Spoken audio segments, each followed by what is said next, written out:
നമ്മൾ കഴിഞ്ഞ ക്ലാസ്സിൽ ആക്സിലറേഷൻ വരെ ഡിസ്കസ് ചെയ്തു. ഇന്ന് നമുക്ക് ഡിസ്കസ് ചെയ്യാനുള്ളത് മോഷൻ്റെ ഗ്രാഫിക്കൽ റെപ്രസെൻറ്റേഷനാണ്. നിങ്ങൾക്കറിയാം, ഗ്രാഫിക്കൽ റെപ്രസെൻറ്റേഷൻ എന്ന് പറഞ്ഞാൽ ഗ്രാഫ് വെച്ചിട്ടൊരു സാധനത്തെ റെപ്രസെൻ്റ് ചെയ്യാം. നമുക്ക് ഏറ്റവും എളുപ്പത്തിൽ ഡാറ്റ റെപ്രസെൻ്റ് ചെയ്യാൻ ഉള്ളൊരു മാർഗ്ഗമാണ് ഗ്രാഫ്. കാണുന്ന ആൾക്ക് വളരെ പെട്ടെന്ന് അതിന് ഗ്രാഫിനെ കുറിച്ചോ അല്ലെങ്കിൽ ആ ഡാറ്റയെക്കുറിച്ചോ കൃത്യമായ ഐഡിയ ഇല്ലാത്ത ആളുകൾക്ക് പോലും വളരെ എളുപ്പത്തിൽ മനസ്സിലാക്കാൻ വേണ്ടി കഴിയും. നമ്മൾ സാധാരണഗതിയിൽ ഇലക്ഷൻ റിസൾട്ടൊക്കെ വരുന്ന സമയത്ത് ശ്രദ്ധിച്ചിട്ടുണ്ടാവും, ഓരോ രാഷ്ട്രീയ പാർട്ടികൾക്കും കിട്ടിയ വോട്ട് വിഹിതം അതൊക്കെ ഒരു പൈ ചാർട്ട് പോലെ ഇങ്ങനെ കാണിച്ചിട്ടുണ്ടാവും. ജസ്റ്റ് ഒരു ഒറ്റ നോട്ടത്തിൽ തന്നെ നമുക്ക് ആ ഇലക്ഷനിൽ ഓരോ പാർട്ടിയും നേടിയ വോട്ടിനെ കുറിച്ച് നമുക്ക് ഒരു കൃത്യമായ ഐഡിയ ഉണ്ടാവും. ഇങ്ങനെ ഒരു ചാർട്ട്, ഒരു പൈ ചാർട്ട് ഉണ്ട്.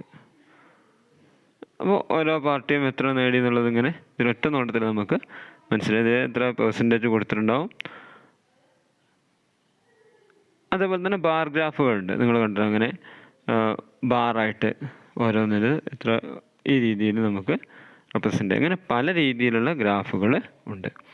എല്ലാ ഗ്രാഫും നമ്മൾ ഏത് ഡാറ്റയാണോ അതിൽ പ്ലോട്ട് ചെയ്തത് അത് ഏറ്റവും കൺവീനിയൻ്റ് ഏറ്റവും എളുപ്പത്തിൽ നമുക്ക് മനസ്സിലാക്കാൻ സാധിക്കുന്നുള്ളതാണ് ഓരോ ഗ്രാഫിൻ്റെയും പ്രത്യേകത. നമ്മളിവിടെ ഡിസ്കസ് ചെയ്യാൻ പോകുന്നത് മോഷൻ്റെ ഗ്രാഫിക്കൽ റെപ്രസെൻറ്റേഷനാണ്. മോഷന് നമുക്ക് അറിയേണ്ടത്, ഒരു മോഷനുമായി ബന്ധപ്പെട്ട് നമുക്കറിയേണ്ടത് ഒന്നുകിൽ ആ മോഷൻ്റെ സ്പീഡായിരിക്കാം, അല്ലെങ്കിൽ അതിൻ്റെ വെലോസിറ്റി, അല്ലെങ്കിൽ അതിനടുത്ത ടൈം, അല്ലെങ്കിൽ ഒരു നിശ്ചിത സമയം കൊണ്ട് കവർ ചെയ്ത ഡിസ്റ്റൻസ്, അല്ലെങ്കിൽ അതിൻ്റെ ആക്സിലറേഷന്, ഇങ്ങനെ ഏതെങ്കിലും കാര്യങ്ങളായിരിക്കും നമുക്ക് അറിയേണ്ടത്. അപ്പം നമുക്ക് പ്ലോട്ട് ചെയ്ത ഗ്രാഫിൽ നിന്ന് വളരെ എളുപ്പത്തിൽ ഈ ഡാറ്റകൾ നമുക്ക് മനസ്സിലാക്കാൻ വേണ്ടി കഴിയും. നമ്മൾ പ്രധാനമായിട്ട് രണ്ട് ഗ്രാഫുകളാണ് നമ്മൾ പ്രധാനമായിട്ട് പഠിക്കുന്നത്. ഒന്ന് ഡിസ്റ്റൻസ് ടൈം ഗ്രാഫും മറ്റൊന്ന് വെലോസിറ്റി ടൈം ഗ്രാഫും. ഇതിൽ ഡിസ്റ്റൻസ് ടൈം ഗ്രാഫ് നിങ്ങൾ മുമ്പ് പഠിച്ചതാണ്. നിങ്ങളുടെ 8ാം ക്ലാസ് ടെക്സ്റ്റിൽ നിങ്ങൾ വിശദമായിട്ട് പഠിച്ച സാധനമാണ് ഈ ഡിസ്റ്റൻസ് ടൈം ഗ്രാഫ് എന്ന് പറയുന്നത്. എന്നാൽ ജസ്റ്റ് ഒന്ന് പറഞ്ഞു പോവാം. ഡിസ്റ്റൻസ് ടൈം ഗ്രാഫ് എന്ന് പറഞ്ഞാൽ the change in the position of an object with time can be represent on the distance time graph adopting a convenient scale of choice. നമുക്ക് ഒരു ഒബ്ജക്റ്റിൻ്റെ change in position with time, ഇതിനെ നമുക്ക് എന്ത് ചെയ്യാൻ പറ്റും, ഡിസ്റ്റൻസ് ടൈം ഗ്രാഫിൽ represent ചെയ്യാൻ വേണ്ടി കഴിയും. അതിൽ സ്കെയിൽ നമ്മൾ ചൂസ് ചെയ്യണം. ഞാൻ അതിനെക്കുറിച്ചൊന്നും ഡീറ്റെയിൽ ആയിട്ട് പറയുന്നില്ല, നിങ്ങൾ മുമ്പ് പഠിച്ചതായിരിക്കും. അതുകൊണ്ടാണ് ഞാൻ ഡീറ്റെയിൽ ആയിട്ട് ഈ ഗ്രാഫിൻ്റെ ഇതിലേക്ക് ഞാൻ പോകാത്തത്. ജസ്റ്റ് നമ്മളിവിടെ ഡിസ്റ്റൻസ് ടൈം ഗ്രാഫിനെ കുറിച്ച് മാത്രം പറയാണ്, അല്ലാതെ ഗ്രാഫിനെ കുറിച്ച് കൂടുതലായിട്ട് പറയാൻ ഉദ്ദേശിക്കുന്നില്ല. അപ്പോൾ നമുക്കറിയാം, ഗ്രാഫിന് രണ്ട് ആക്സിസുകൾ ഉണ്ടാവും, എക്സ് ആക്സിസും വൈ ആക്സിസും അല്ലേ. ഇത് എക്സ് ആക്സിസ് ആണ്, ഇത് വൈ ആക്സിസ് ആണ്. നമ്മൾ സാധാരണ ഇതിൽ എക്സും വൈ ഇങ്ങനെയാണ് എടുക്കാറുള്ളത്. അപ്പോൾ നമ്മൾ എക്സ് ആക്സിസിലാണ് ടൈമിനെ റെപ്രസെൻ്റ് ചെയ്യുന്നത്, പ്ലോട്ട് ചെയ്യുന്നത്. നമ്മൾ ഈ ഗ്രാഫിൽ നമ്മൾ ടൈം കൊടുക്കുന്നത് എക്സ് ആക്സിസിലാണ്, അതുപോലെ തന്നെ ഡിസ്റ്റൻസ് കൊടുക്കുന്നത് വൈ ആക്സിസിലുമാണ്.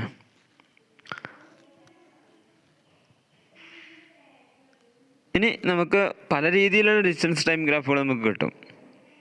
ചിലപ്പോൾ യൂണിഫോം സ്പീഡ് ആയിരിക്കാം, അല്ലെങ്കിൽ നോൺ യൂണിഫോം സ്പീഡ് ആയിരിക്കാം, അല്ലെങ്കിൽ റെസ്റ്റിൽ നിൽക്കുന്ന ഒരു ഒബ്ജക്റ്റിൻ്റെ ഡിസ്റ്റൻസ് ടൈം ഗ്രാഫാകും. ഇങ്ങനെ ഏത് രീതിയിലുള്ള ഡിസ്റ്റൻസ് ടൈം ഗ്രാഫുകൾ നമുക്ക് പ്ലോട്ട് ചെയ്യാൻ വേണ്ടി കഴിയും.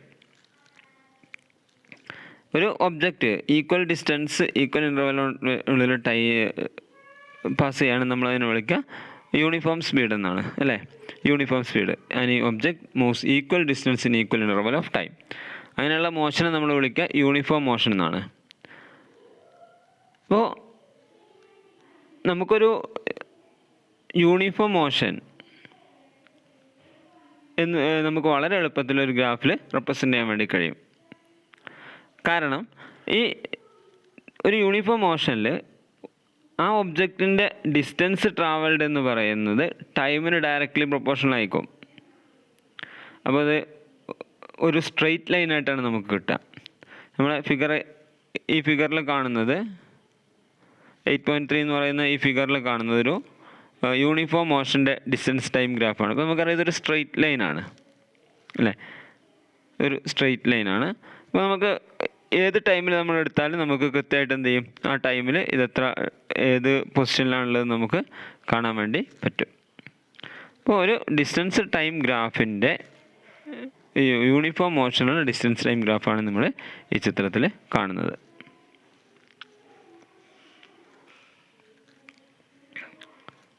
ഇനി ഈ ഗ്രാഫിൻ്റെ ഓരോ പോർഷൻസ് നമുക്ക് ജസ്റ്റ് ഒന്ന് വിശദീകരിച്ച് പോവാം.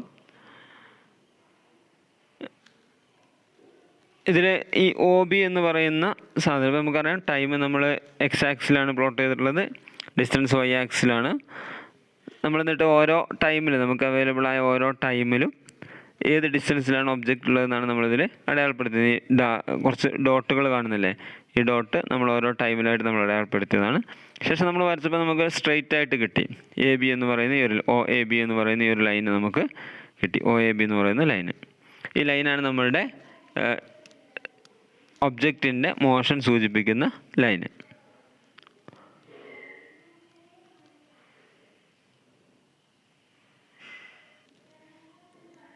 ഈ ഡിസ്റ്റൻസ് ടൈം ഗ്രാഫിൽ നിന്ന് നമുക്ക് വെലോസിറ്റി നമുക്ക് അല്ലെങ്കിൽ ആ ഒബ്ജക്റ്റിൻ്റെ സ്പീഡ് നമുക്ക് മെഷർ ചെയ്യാൻ വേണ്ടി കഴിയും. ഇത് നമുക്ക് ഡിസ്റ്റൻസ് ടൈം ഗ്രാഫ് എന്ന് പറയുന്നത് നമുക്ക് ഒരേ സമയം വെലോസിറ്റിയും സ്പീഡും നമുക്ക് ഇതിൽ തന്നെ പ്ലോട്ട് ചെയ്യാൻ വേണ്ടി പറ്റും. രണ്ടും ഒരേ ക്വാണ്ടിറ്റിയാണ്, നമ്മൾ പഠിച്ചതാണല്ലോ.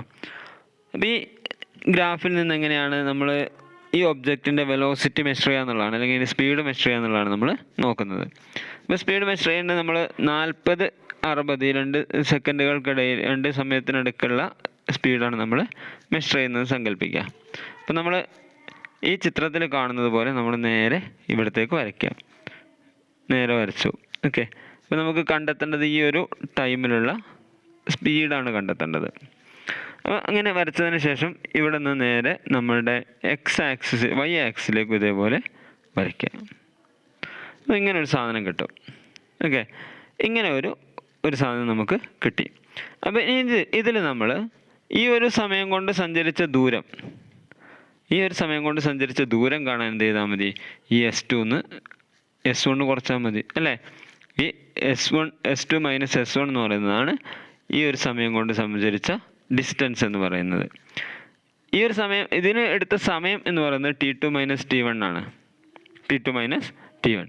അപ്പോൾ വെലോസിറ്റി കാണാൻ വേണ്ടി നമ്മൾ എന്ത് ചെയ്താൽ മതി, just V is equal to S2 minus S1 divide by T2 minus T1. ഈ ഗ്രാഫ് ഉപയോഗിച്ച് ഏത് പോയിന്റിലുള്ള ടൈമും ഏത് ടൈമിലുള്ള സ്പീഡും നമുക്ക് മെഷർ ചെയ്യാൻ വേണ്ടി കഴിയും. സിമ്പിളായിട്ട് നമുക്ക് മെഷർ ചെയ്യാം. ഇതിന് നമ്മളൊരു ഗ്രാഫൊക്കെ ആക്കി ഒരു ട്രയാങ്കിൾ ABC ഒക്കെ ആക്കി മാറ്റിയിട്ടുണ്ട്. അതിൽ ശരിക്കും AC എന്ന് പറയുന്നതാണ് നമ്മളുടെ ടൈം, അതേപോലെ ഈ BC എന്ന് പറയുന്നതാണ് നമ്മളുടെ ഡിസ്റ്റൻസ് ട്രാവൽഡ്. ഇത് നമുക്ക് ഇതിൻ്റെ ഏരിയ കണ്ടിട്ടും കൂടെ ഇത് നമുക്ക് കണ്ടുപിടിക്കാൻ വേണ്ടി പറ്റും. അത് നമുക്ക് അടുത്ത ഗ്രാഫിൽ വിശദമായിട്ട് പറയാം.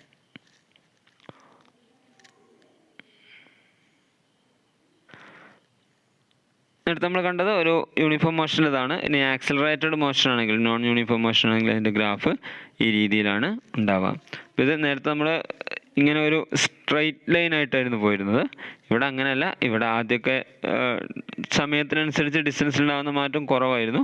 പിന്നീട് എന്ത് പെട്ടെന്ന് കൂടി കേട്ടോ. ഈ ഒരു 8 to 10 മിനിറ്റിനിടയിൽ അല്ലെങ്കിൽ 8 to 10 സെക്കൻഡിനിടയിൽ ഉണ്ടായിട്ടുള്ള ഡിസ്റ്റൻസ് ചേഞ്ച് എന്ന് പറയുന്നത് വളരെ കൂടുതലാണ്. ഓക്കെ, അതിന് അടുത്ത 10 to 12 ഉണ്ടായിരുന്നത് അതിലും കൂടുതലാണ്. അപ്പോൾ ഇതൊരു ആക്സിലറേറ്റഡ് മോഷനാണ്. അപ്പോൾ ആക്സിലറേറ്റഡ് മോഷൻ ആണെങ്കിൽ ഈ രീതിയിലാണ് ഗ്രാഫ് ഉണ്ടാവുക.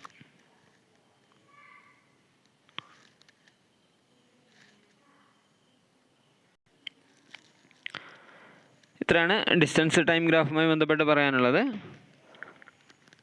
ഇനി നമുക്ക് വെലോസിറ്റി ടൈം ഗ്രാഫ് നോക്കാം. വെലോസിറ്റി ടൈം ഗ്രാഫിനെ കുറിച്ച് കൂടുതൽ പറയാനില്ല. നമ്മൾ ഡിസ്റ്റൻസ് ടൈം ഗ്രാഫിൻ്റെ അതേ രീതിയിലാണ് വെലോസിറ്റി ടൈം ഗ്രാഫും. അതിൽ നമ്മൾ മെഷർ ചെയ്യുന്നത് variation in velocity with time. ഒരു മൂവ് ചെയ്യുന്ന ഒബ്ജക്റ്റിൻ്റെ വെലോസിറ്റിയിൽ ഉണ്ടാകുന്ന ചേഞ്ച് വിത്ത് ടൈം, അതാണ് നമ്മൾ മെഷർ ചെയ്യുന്നത്. അപ്പോൾ നമ്മൾ തൊട്ട് താഴെ കാണുന്ന ഗ്രാഫ്, ഇപ്പോൾ നമ്മൾ കാണുന്ന ഗ്രാഫ്, ഈ ഗ്രാഫിൽ ഒരു സ്ട്രെയിറ്റ് ലൈനായിട്ടാണ് നമുക്ക് കിട്ടിയത്. നമ്മളിവിടെ നേരത്തെ ചെയ്തതുപോലെ എക്സ് ആക്സിലെ ടൈമും Y ആക്സിലെ വെലോസിറ്റിയാണ് നമ്മൾ എടുക്കുന്നത്. Y ആക്സിൽ നേരത്തെ നമ്മൾ ഡിസ്റ്റൻസ് ആയിരുന്നു എടുത്തിരുന്നത്, ഇവിടെ നമ്മൾ വെലോസിറ്റിയാണ് എടുത്തത്. നമ്മളൊരു ഗ്രാഫ് ഇതിൽ പ്ലോട്ട് ചെയ്തു. അതൊരു യൂണിഫോം വെലോസിറ്റിയിൽ സഞ്ചരിക്കുന്ന ഒരു ഒബ്ജക്റ്റിൻ്റെ ഗ്രാഫാണ്. യൂണിഫോം വെലോസിറ്റി 40 km/h അത് സഞ്ചരിച്ചുകൊണ്ടിരിക്കുന്നത്. അപ്പോൾ അതിൻ്റെ ഗ്രാഫ് നമുക്കൊരു സ്ട്രെയിറ്റ് ലൈനായിട്ടാണ് കിട്ടുക, പാരലൽ ടു എക്സ് ആക്സിസ്.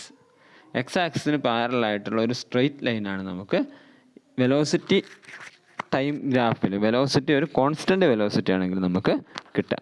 എപ്പോഴും അങ്ങനെ ആയിരിക്കും. ഒരു കോൺസ്റ്റൻറ്റ് വെലോസിറ്റി നമ്മൾ എപ്പോഴും വെലോസിറ്റി ടൈം ഗ്രാഫിൽ പ്ലോട്ട് ചെയ്യുന്ന സമയത്ത് അതിൻ്റെ എക്സ് ആക്സിസ് ടൈമും വൈ ആക്സിസ് വെലോസിറ്റി ആയിട്ടാണ് എടുത്തതെങ്കിൽ എക്സ് ആക്സിസിന് പാരലായിട്ടുള്ള ഒരു സ്ട്രെയിറ്റ് ലൈനായിട്ടാണ് നമുക്ക് കിട്ടുക.